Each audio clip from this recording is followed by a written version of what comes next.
နော်ကြာတော့ဟင်းနေဒီဒီနေဟာဟင်းနေဒီဒီchú quả biết hao cái đó miền lục cái đi kín này bảo là cầm lương chú cậu khinh ma cần đi vào đi phát chú mà vẫn là chỉ cho họ ma con này đi phát chú à cô phải khinh ma cô họ khinh ma aloตัวดีนอนเริ่มหัดยักตัวกันก็สมาธิทีมันยามนอนกันแต่วันนี้หัดยักตัวกูหันมันอาติมันนั่งกูโยโลอาติมันลุชิลิกูโลโลฮะมึงกูกันขึ้นนะเมื่อวันตั้งให้ยังฮักใส่มาปีนี้ยังจังเบียนฮะจังอ่ะนี่เกี่ยวว่าเสียหลายเนี่ยเขาเนี่ยเสียหลายเนี่ยชื่อเด็กจังบ่ตายอ่ะกวงขึ้นมานั่นจังอ่ะกว่าเลยนะกว่าอุดีเมดีมายังไม่ชิงกับมูมาขึ้นเดียเนี่ยเพราะว่าก็เพราะว่าออกขึ้นกว่าเนี่ยกว่านะน่าสั่งไปเยอะโยกมันยินเด่มหูเขาได้สั่งไปเยอะโยกอ่ะ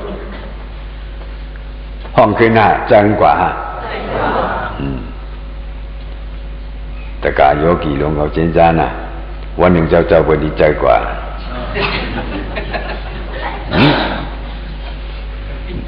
บันดีใจกว่ามันยามกินลูกกินกอผีกังเนื้อเนี่ยเอากอผีอ่อนทุ่งตัดใส่ถุงเยอะ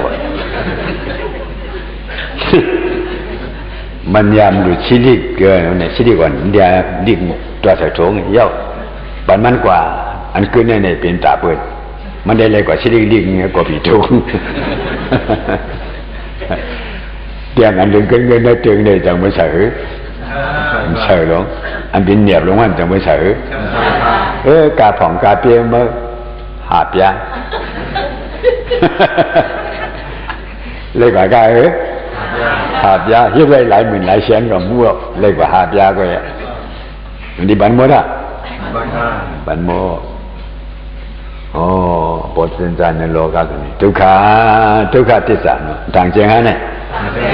เชื่อกันฮะเชื่อจะตราหายปวดฮะผิดสินใกล้ความมันเขาไว้ยังมันใกล้อะยามเห็นมานายเช่าเขามุ่งซ้ำตัวมิวแล้วเอาใส่ว่าแคบเช่นมันดังกินว่าทอมมาเนาะเช่นมันดังกินว่าเนื้อสวมมันเนื้อเขามุดห่อจับกินตาบ่อันคือดังหลังได้เขายองลงพัมปะเนาถงเขาว่าคือบ่เตียงตุงเตียงกลางว่าพัมปะเนาจังเลยบ้ากว่าแต่ว่าเห็นกว่านี้ปันกว่าหอมนี่จังเจ้าก็เปี้ยกว่าหอมนะท่านเปี้ยงเขาอย่างเปี้ยกว่าเปี้ยอันตั้งหลังในหย่องจ้องไว้เขาจังมากี่หน้ามากี่น้องปันกว่าเนื้อโซมันหอมก็จังลูกมากี่เนื้อปันด้วยลูกก็ดูดังหอมมาพูดก็ดูดังหอมมือก็ดูดังหอมมันมากี่นังตัวเบี้ยก็ลูกกว่างอะไรก็ของบอกว่าขำไม่เอาที่มากี่นี่อย่างเนื้อโซมันหอมไว้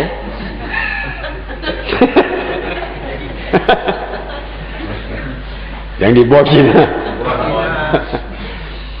มันบอกว่าขำทุกข้าวกันนะให้กินว่าเนื้อโซมันหอมไงเจ้าบุกจ้องหยันนั่นมันอะไรกินกินไว้อีกนิดเดียวมาถึงมาที่นั่นได้อย่าไปเผามองต้องตาละเนาะกว่าบินวัวก็จังวัวมากิน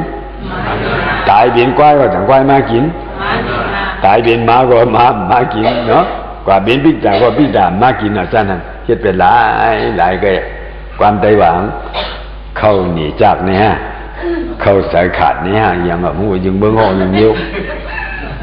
เขาอีสานก็ดีเอาคนตายเนี่ยมากินเป็นเขาก็มากินเขา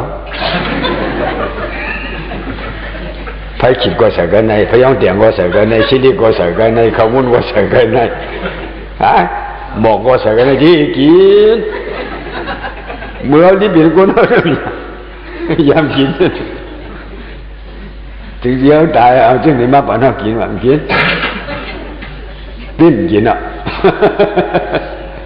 ดีกินว่า不要กินเหรอฮะ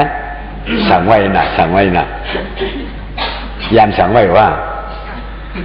不要กินเขาดีสั่งไว้ว่าบ่เก่าตายบ่นี่เอาอันนี้ใส่บรรทุงก็อันนี้ใส่บรรทุง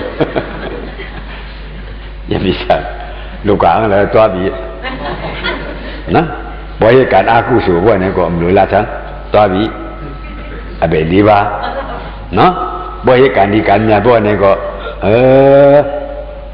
ผีเขาสั่งเราซะบ่เอาโลมายาทาลงมาหาเพียกว่าแล้วจังที่อยู่บ่กินเขามีจางอ่ะบ่เปียกบ้องก็เป็นปิกตาของบ่ก็เป็นงูลงไว้เป็นหนูลงไว้เอามากินเขาเฮ็ดเอาป่นหลายๆโหเตียไว้จังว่าทุ่งนี่หมาเมียวก็ดีเอาหมาเมียวก็ดีเอาอันว่านั่นนี่ก็ไว้อาจารย์ได้ลั่นก็ผู้ฝังมันเนาะก็ก็มันมีอายุอ่ะเขาฮู้จังได๋ก็อัตราคนที่มีอายุฮะอัตราคนตายมีอายุฮะมีสมัยได้อย่างมันล่ะ